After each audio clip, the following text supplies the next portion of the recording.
আমরা বাঙালিরা বরাবরই ঘুরতে যেতে ভালোবাসি, আর তার ডেস্টিনেশন হিসাবে বেছে নিই হয় পাহাড় আর নয়তোবা সমুদ্রকে। আর আমরাও বেছে নিয়েছিলাম সেই সমুদ্রই, আর এই সমুদ্রের জন্য আমরা বেরিয়ে পড়েছিলাম দীঘাতে। এই দীঘার ভিডিওতে তোমরা দেখতে পাবে আমরা দীঘা কিভাবে পৌঁছালাম, কোথায় থাকলাম, কোন কোন জায়গা ঘুরে দেখলাম, সমস্ত খুঁটিনাটি বিষয়গুলো তোমাদের সাথে শেয়ার করে নেব। নতুন এক জায়গার গল্প, যা হয়তো তোমরা অনেকেই জানো, আবার কেউ কেউ হয়তো জানোও না। থাকছে দীঘার নবনির্মিত জগন্নাথ মন্দির দর্শন, মোহনা, উদয়পুর বিচে বাইক রাইডিংয়ের অভিজ্ঞতা, আর সাথে প্রথমবার লাল কাঁকড়া দেখার অনুভূতি। এছাড়াও তোমরা দেখতে পাবে শঙ্করপুর, তাজপুর, সমস্ত বিচগুলো। আর এই নিয়েই আমাদের দীঘার ট্যুর কেমন কাটলো তা জানাবো তোমাদেরকে আমাদের চ্যানেল দ্য নোম্যাডিক লাইফস্টাইলে। Hello friends, welcome to our channel. এখন আমরা আছি শ্রীরামপুর স্টেশনে, আর আজকে আমাদের গন্তব্য হচ্ছে দীঘা। এখন ঘড়িতে বাজে 5:18, আর আমাদের দীঘা যাওয়ার ট্রেন রয়েছে সাঁতরাগাছি থেকে 8:10-এ। আমরা অনেকটা আগে বেরিয়েছি, তার কারণ হচ্ছে আমরা টাইমটা হাতে রেখেছি, কারণ অনেক সময় না সাঁতরাগাছিতে ট্রেন ঢুকতে লেট করে, সেই জন্য বেশ কিছুটা টাইম হাতে রেখে আমরা বেরিয়েছি। এবার তাহলে আজকে আমাদের গন্তব্য হচ্ছে দীঘা। এখন আমরা যাব শ্রীরামপুর থেকে হাওড়া, হাওড়া থেকে সাঁতরাগাছি, সাঁতরাগাছি থেকে দীঘা। চলো তোমাদের সাথে পরে দেখা হচ্ছে।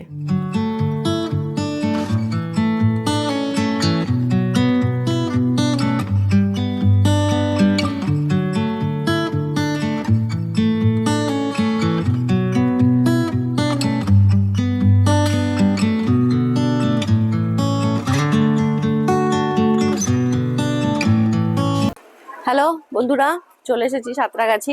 অনেকটা আগেই এসেছি, আর আমাদের দীঘা স্পেশাল সাঁতরাগাছি থেকে দাঁড়িয়েই রয়েছে অলরেডি। সাঁতরাগাছিতে আমাদের মনে হয় 02897 ট্রেন নাম্বার। তো আমাদের এখন 8:10-এ টাইম আছে, এবার কটায় ছাড়ে দেখি।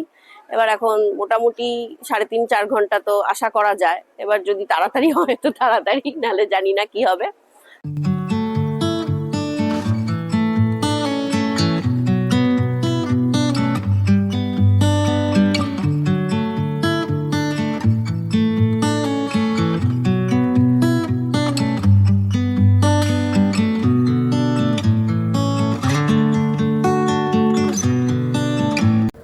বন্ধুরা, আমাদের ট্রেন 02897 দীঘা স্পেশাল সাঁতরাগাছি থেকে তার নির্ধারিত সময়ে ছেড়ে দিয়েছে, অর্থাৎ 8:10 এবং এই ট্রেনের দীঘা পৌঁছানোর টাইম হচ্ছে সকাল 11:55। মাঝে এই ট্রেনের টোটাল 6টা হল্ট রয়েছে, লাস্ট হল্ট হচ্ছে দীঘা। এছাড়া সপ্তাহের বিভিন্ন দিনে তাম্রলিপ্ত এক্সপ্রেস, পাহাড়িয়া এক্সপ্রেস, কান্ডারি এক্সপ্রেস, এই ট্রেনগুলি তোমরা পেয়ে যাবে, যেগুলি হাওড়া থেকে ছেড়ে দীঘা পৌঁছায়। আমি স্ক্রিনে ডিটেলস দিয়ে দিলাম, তোমরা চাইলে চেক করে নিও। এছাড়াও ধর্মতলা থেকে প্রচুর বাসের অপশন তোমরা পেয়ে যাবে, যা বিভিন্ন সময় ধর্মতলা থেকে ছেড়ে দীঘা পৌঁছায়। তোমরা এই বাসের টিকিট অনলাইন ও অফলাইনে বুক করতে পারো। দেখো বন্ধুরা, এখন আমরা কোলাঘাট ব্রিজ ক্রস করছি, আর ওই যে নিচে বয়ে চলেছে রূপনারায়ণ নদী।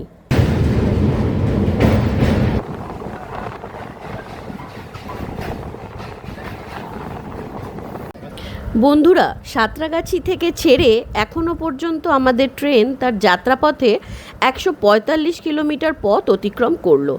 এখন আমরা দাঁড়িয়ে আছি কাঁথি স্টেশনে। এখানে এর হল্ট ছিল 2 মিনিট, কিন্তু কিছু কারণবশত আমাদের ট্রেন এখানে প্রায় 40 মিনিট হয়ে গেল দাঁড়িয়ে আছে।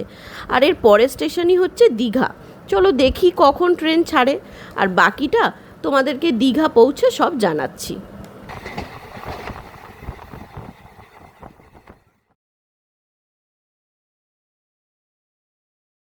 ফাইনালি আমরা এসে পৌঁছালাম দীঘা।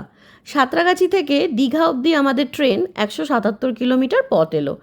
এইবার আমরা হোটেলের দিকে যাব। যেহেতু আমাদের এই ট্রিপটা সাডেন প্ল্যান হয়েছে, সেই জন্য আমাদের কোনো হোটেল বুক করা নেই। তো আমার হাজব্যান্ড এখন বেরিয়ে গেছে, সে হোটেল বুক করতে চলে গেছে। এবার আমরা যাই, আমরা গিয়ে দেখি কি হোটেল পাই না পাই, বাদবাকিটা তোমাদের সঙ্গে পরে শেয়ার করছি।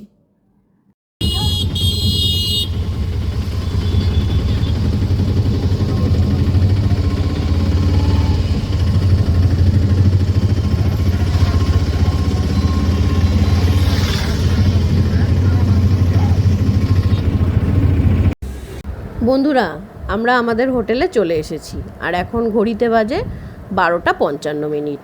আর আমাদের হোটেলটা হচ্ছে একদম নিউ দীঘা সি বিচের সামনে, রানীকুঠি। চলো আমরা ভেতরে যাই, গিয়ে তোমাদেরকে দেখাচ্ছি যে আমরা কীরকম রুম পেয়েছি। দেখতে থাকো তোমরা। আমাদের এই হোটেলে লিফট আছে। এই যে এইটুকু সিঁড়ি তোমরা দেখতে পাচ্ছ, শুধু এইটুকু সিঁড়ি দিয়ে উঠে বাদবাকিটা লিফটে। আর আমাদের রুম হচ্ছে 4th ফ্লোর। চলো আমরা আগে লিফটে উঠি, গিয়ে রুমে গিয়ে তোমাদের রুম ট্যুরটা দিচ্ছি। দেখো আমরা রুমে ঢুকি, তোমাদেরকে রুমটা দেখাই কেমন, তোমরা দেখতে থাকো। ঢুকেই প্রথম হচ্ছে ফ্রিজ দেওয়া রয়েছে একটা। এবার একটা বড় মিরর রয়েছে, ভালো মতন হয়ে যাবে আমাদের। একটা আলমারি রয়েছে, কম্বল দেওয়া রয়েছে। বালিশটা প্লিজ ইগনোর করো তোমরা, বালিশটার অবস্থা খারাপ। আচ্ছা, একটা বড় কিং সাইজ বেড রয়েছে, আমাদের 3 জনের ভালোভাবেই হয়ে যাবে। আর আমার মেয়ের না, এই যে বেডের এই পোর্শনটা দেখছো, ওর নাকি খুব ভালো লেগেছে, ওখানে স্লিপ খাবে। একটা টিভি রয়েছে, একটা বড় টেবিল রয়েছে, 2টো সোফা দিয়েছে। আচ্ছা, এদিকে রয়েছে হচ্ছে তোমার আরেকটা ওয়ার্ড্রব রয়েছে। এখানে আমার মেয়ে কিছু কিছু জিনিস সাজিয়ে দিয়েছে এসেই। এদিকে কি বলে তোমার এসি চলছে। আচ্ছা, তারপর দেখো এখানে আর যা যা দরকার, ইলেকট্রিক কেটল দিয়েছে, তারপর শ্যাম্পু সাবান সব ওরা দিয়ে দিয়েছে। আচ্ছা, এইবার হচ্ছে ওয়াশরুমটা তোমাদের দেখাই। এই দেখো, ওয়াশরুমে সব ভালোই ঠিকঠাক, মানে একটা ওয়াশরুমে যা যা থাকা দরকার সব রয়েছে। গিজার রয়েছে, শাওয়ার রয়েছে, বেসিন রয়েছে, ওদিকে ওয়েস্টার্ন টয়লেট রয়েছে, হ্যাঙ্গার দেওয়া রয়েছে, সবই রয়েছে। আর বাথরুমটা বেশ বড়ই, ছোট নয়। আচ্ছা, এই রুমের যেটা মেন আমার ভালো লেগেছে সেটা তোমাদেরকে দেখাই, আশা করি তোমাদেরও ভালো লাগবে। চলো দেখাচ্ছি, দাঁড়াও। এ দেখো, এটা হচ্ছে ব্যালকানি। আর এই ব্যালকানির দরজা খুললাম, ব্যালকানি থেকে বেরিয়েই এই দেখো ঠিক উল্টো দিকে রয়েছে সমুদ্র। এই যে বিচ মার্কেট তোমরা দেখতে পাচ্ছ, আর ওই যে সামনে সমুদ্র। আমার তো মনে হচ্ছে এখানে ব্যালকানিতে বসেই সারা সময় কেটে যাবে, ভালোই লাগবে। এই হচ্ছে আমাদের রুম। তোমাদের কেমন লাগলো বলো, আমাদের তো খুব ভালো লেগেছে। বন্ধুরা, এখন সময় সন্ধ্যে 7:05। আজ দুপুরে এসে আমরা সবাই খুব ক্লান্ত ছিলাম, তাই লাঞ্চ করে সবাই ঘুমিয়ে পড়েছিলাম। উঠতে অনেকটাই লেট হয়ে গেছে। দেখো, সন্ধ্যাবেলা বিচ মার্কেট বসে গেছে, আর আমাদের রুমের বাইরে থেকে বিচ মার্কেট দেখতে কত সুন্দর লাগছে। চারিদিকে আলো ঝলমল করছে, বেশ ভালো লাগছে। চলো এখন বেরোনো যাক, দেখি কতটা কভার করা যায়, তোমাদের সাথে শেয়ার করছি। 4টে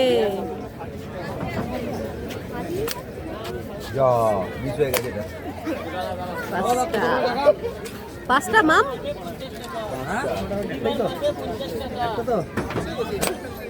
ছটা, পাঁচটা মানে ফাটালে 5টা বেলুন, ফাটলো 5টা, তাই তো?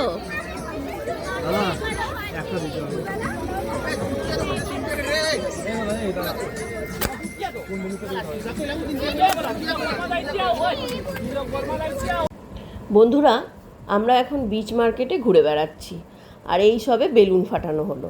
আমরা সবাই বেলুন ফাটিয়েছি। মেয়ের বাবা ফাটিয়েছে 10টা, মেয়ে 4টে, আর আমি মাত্র 2টো।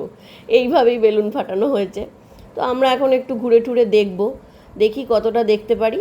তারপর তো হোটেলে চলে যাব, কালকে তোমাদের সঙ্গে দেখা হবে। চলো, গুড নাইট। গুড মর্নিং বন্ধুরা, সবাই নিশ্চয়ই ভালো আছো।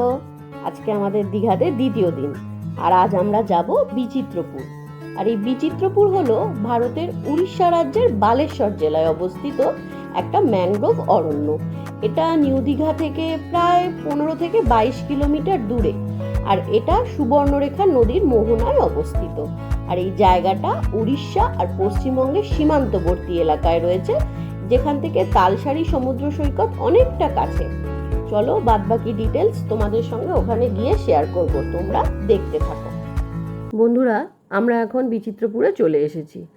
আমরা ওই 8:30 নাগাদ বেরিয়েছিলাম হোটেল থেকে, আর এখন বাজে তোমার 9:10।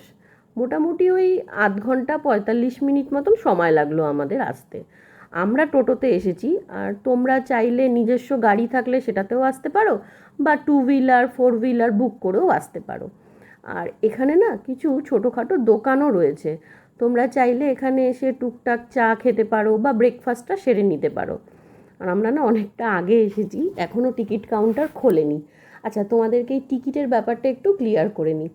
এখানে যে বোটিং হয় তার জন্য টিকিট চার্জ করা হয়, সেটা হলো 6 জন যদি তোমরা একটা বোটে যাও সেক্ষেত্রে 1200 টাকা, 8 জন থাকলে হচ্ছে 1600 টাকা, আর 9 জনের হয় 1800 টাকা। এই হিসাবে টিকিটের চার্জ রয়েছে।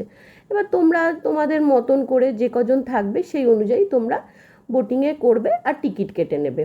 আর এটা হচ্ছে চারিদিকটা দেখো, বেশ সুন্দর। এখানে পার্কিংয়ের জায়গা রয়েছে, জায়গাটা বেশ ভালো, বিভিন্ন রকম গাছগাছালি রয়েছে। আর এই যে ম্যানগ্রোভ বন বলছিলাম, এর পুরো ডিটেলসটা তোমাদেরকে দেব, তোমরা দেখতে থাকো। বন্ধুরা, এই যে এই জায়গাটা তোমরা দেখতে পাচ্ছ, এটা হচ্ছে পুরোটাই খাড়ি। আর এখন যেহেতু ভাটা রয়েছে তাই এখানে জল একদমই নেই, কিন্তু যখন জোয়ারের সময় হয় না, তখন এই জায়গাটা পুরোটা জলে ভরে যায়, আর তখন এখানে বোটিং শুরু হয়।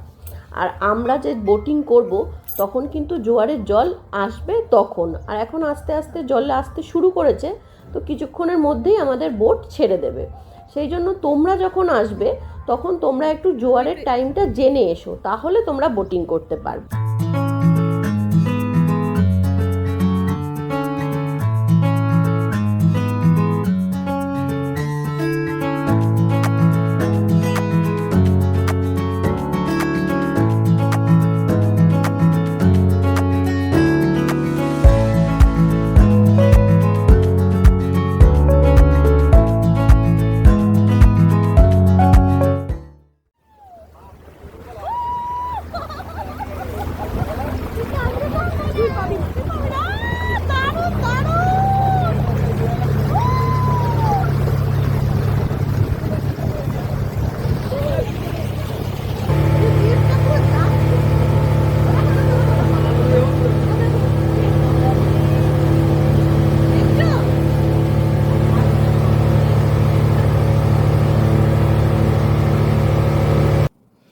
এ দেখো, আমরা পৌঁছে গেলাম। আর এই যে দ্বীপটায় আমরা নামলাম, এটা হচ্ছে সুবর্ণদ্বীপ। আর এই সুবর্ণদ্বীপ নামটা আমাদেরকে আমাদের যে বোটের যে দাদা ছিলেন উনিই বললেন। আর উনি বললেন এখানে নাকি লাল কাঁকড়া দেখা যায়, চলো দেখি যদি লাল কাঁকড়ার দেখা মেলে, জানি না মিলবে কি না। আর এখানে বিভিন্ন রকম পাখিও আছে। আর এই যে চারিদিকটা তোমরা দেখতে পাচ্ছ, এটা পুরোটাই ম্যানগ্রোভ অরণ্য। আর এখন আমরা যেখান দিয়ে ধরো হেঁটে যাচ্ছি, হয়তো শুধু এই জায়গাটাই মাটি থাকে, আর যখন জোয়ারের জল আরও বেশি হয় তখন পুরোটা জলে ভরে যায়, চারিদিকে জল। আর আমরা যে এলাম তোমরা তো দেখতেই পেলে, কত সুন্দর লাগলো, ভীষণ ভালো লাগলো আমাদের। চলো দেখি যদি লাল কাঁকড়ার দেখা মেলে। এই দেখো, ফাইনালি পেয়েছি লাল কাঁকড়া দেখতে। আর আমাদের সঙ্গে যে দিদি এসছিলেন উনি এটাকে হাতে ধরেছেন, দেখেছো তোমরা? দেখো, চলো আমরা এবার এখান থেকে বেরোবো, বেরিয়ে তালসারির দিকে যাব। তোমরা আমাদের সঙ্গে থাকো আর দেখতে থাকো।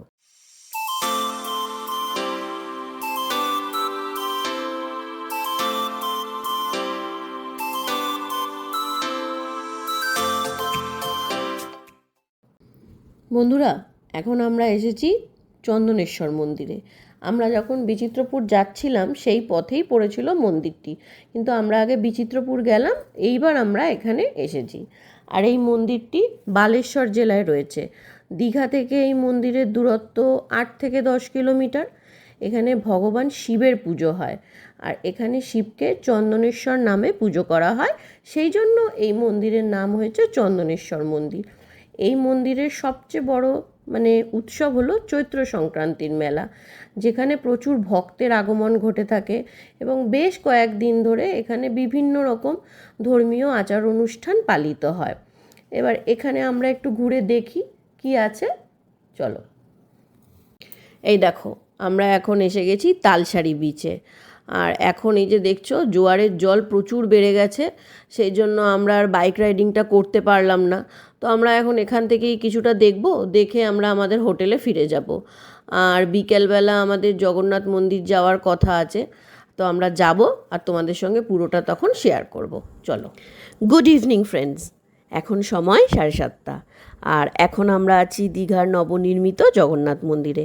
আজ সকালে আমরা গিয়েছিলাম বিচিত্রপুর, তালসারি, চন্দনেশ্বর মন্দির, এইগুলো আজকে আমাদের রুটে ছিল।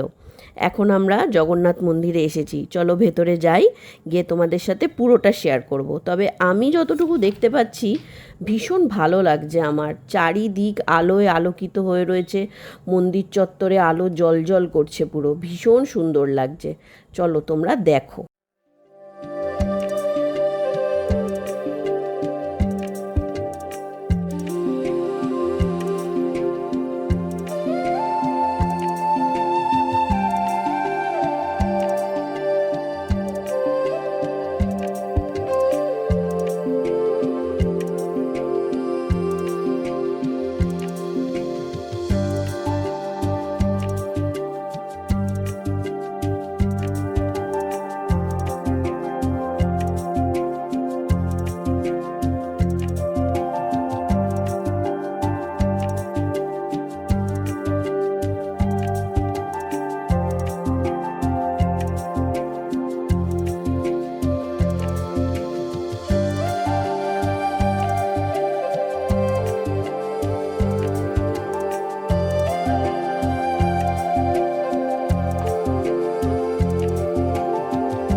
বন্ধুরা, এই মন্দিরটা গত বছর অর্থাৎ 2025 সালের 30শে এপ্রিল অক্ষয় তৃতীয়ার দিন উদ্বোধন হয়েছিল।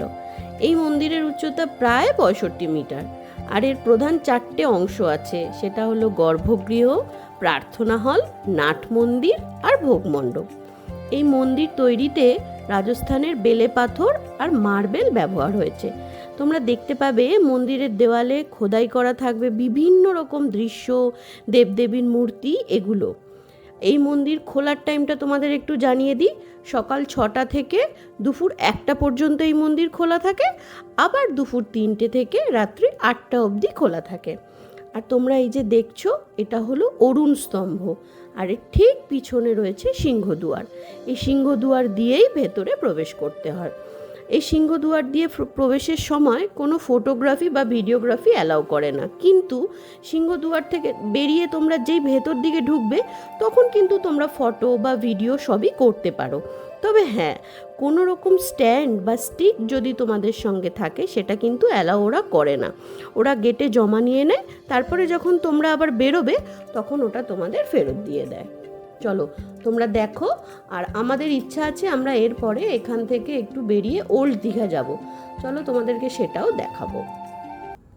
এই দেখো, আমরা এখন ওল্ড দীঘায় চলে এসেছি। এখন আমরা বিচের সামনে রয়েছি। সামনেটা অন্ধকার, যেহেতু এখানটায় আলো নেই, তাও দেখছি, তোমাদের দেখানোর চেষ্টা করছি কতটা পারা যায়। আর এই বিচ বরাবর মার্কেট রয়েছে, চারিদিকটা ভীষণ সুন্দরভাবে আলো দিয়ে সাজানো, ঝলমল করছে একদম। আর এই বিচ বরাবর পুরো দোকান বসেছে, বিভিন্ন রকম দোকান আছে, খাবার জিনিসের দোকান, সাজগোজের জিনিসের দোকান। তারপর তোমরা তোমাদের মানে কাছের মানুষকে গিফট করতে পারো, এখান থেকে নিয়ে কোনো জিনিস যেতে পারো। আর চারিদিকটা ভীষণ দেখতে ভালো লাগছে। আমরা এখন বিশ্ব বাংলার সামনে রয়েছি, আর এই যে দেখতে পাচ্ছ এই দিকটা পুরোটা সাজানো। আর এই দেখো, সেই আমাদের ছোটোবেলাকার যে সহজ পাঠ, সেই সহজ পাঠের লেখাগুলো এখানকার দেওয়ালে কি সুন্দর করে ফুটিয়ে তোলা রয়েছে। চারিদিকটা দেখেছো কি সুন্দর সাজানো। চলো আমাদের সঙ্গে তোমরাও দেখতে থাকো।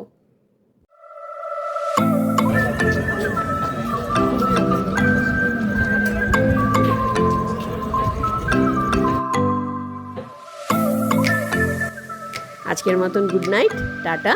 কালকে আবার তোমাদের সাথে দেখা হবে। কালকে আমরা কোথায় কোথায় যাচ্ছি পুরোটা তোমাদেরকে শেয়ার করব। গুড মর্নিং ফ্রেন্ডস, আজ আমাদের দীঘাতে 3য় দিন। আর আজ আমরা ভোর ভোর চলে এসেছি মোহনায়। জানো তো, কালকে এখানে খুব বৃষ্টি হয়েছে, সেই জন্য এখন মারাত্মক ঠান্ডা, প্রচণ্ড ঠান্ডা হাওয়া বইছে, মানে কনকনে ঠান্ডা যাকে বলে। আর আমাদের কাছে কোনো গরম জামা কাপড় নেই, সেই জন্য খুবই কষ্ট হচ্ছে, কিন্তু কিছু করার নেই। চলো আমরা সামনের দিকে এগোই, দেখি কতটা সৌন্দর্য উপভোগ করতে পারি। তোমরাও আমাদের সাথে মোহনার সৌন্দর্য উপভোগ করো।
এখন আমরা শঙ্করপুর হয়ে তাজপুরের দিকে যাচ্ছি মেরিন ড্রাইভ রোড ধরে।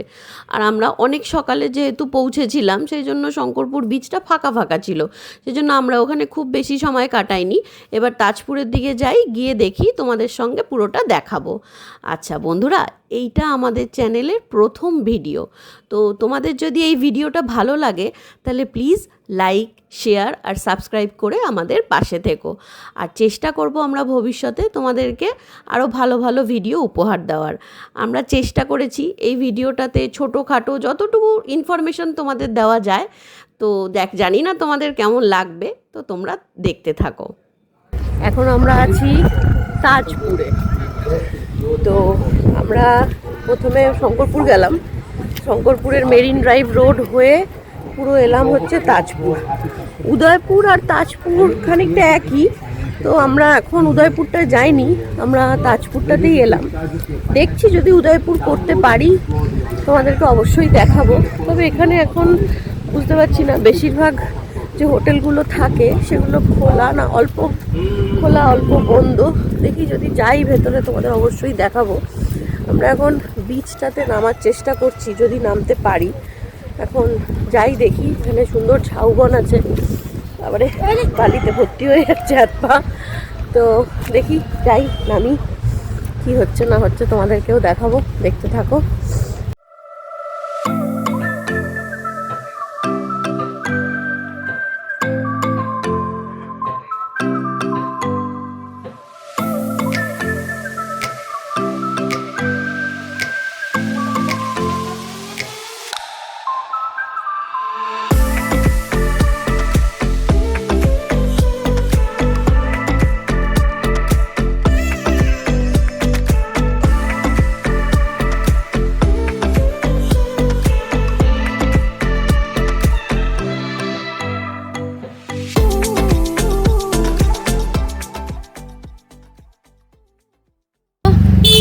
ফাইনালি আমরা এসে গেছি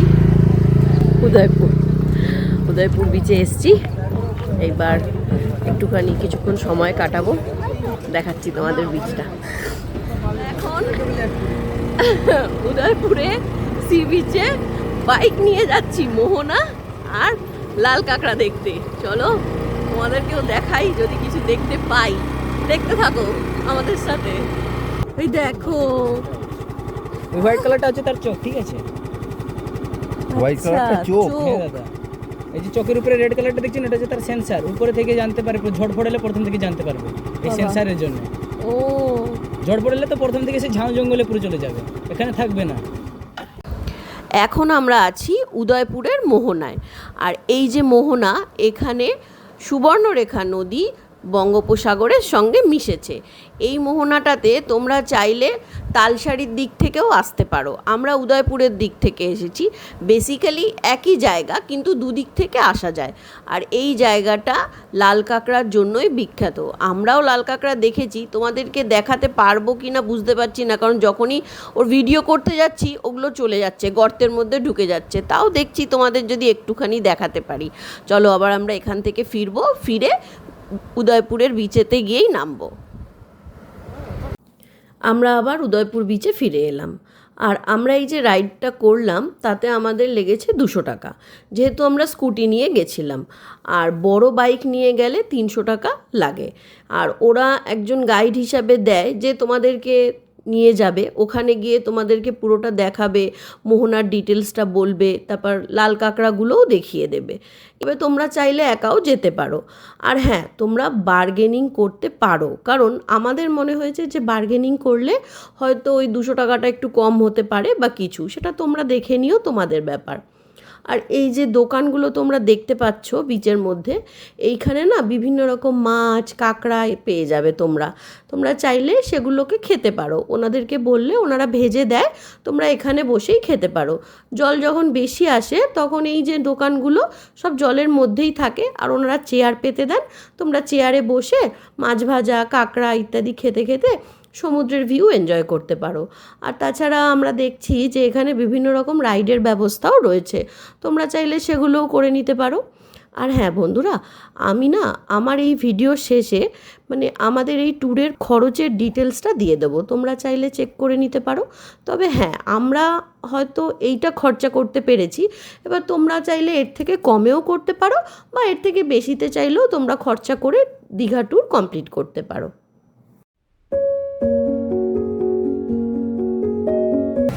এখন আমরা এসেছি দীঘা সায়েন্স সেন্টারে। এটা মেয়ের জন্যই আরও আসা, ওকেও দেখাবো বলেছিলাম, আমারও দেখা নেই, সব দেখবো। খুব সুন্দর রয়েছে চারিদিকটা।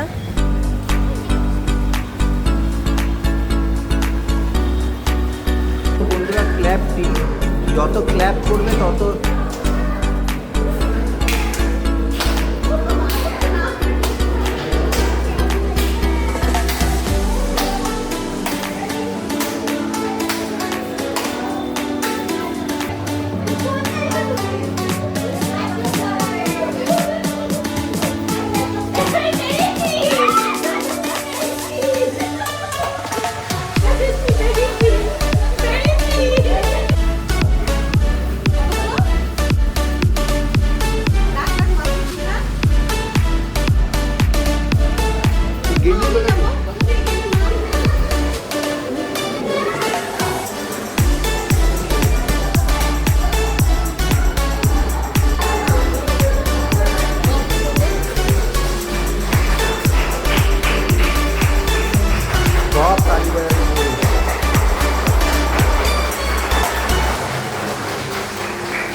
আমরা এখন দীঘা সায়েন্স সেন্টার থেকে বেরিয়ে যাচ্ছি।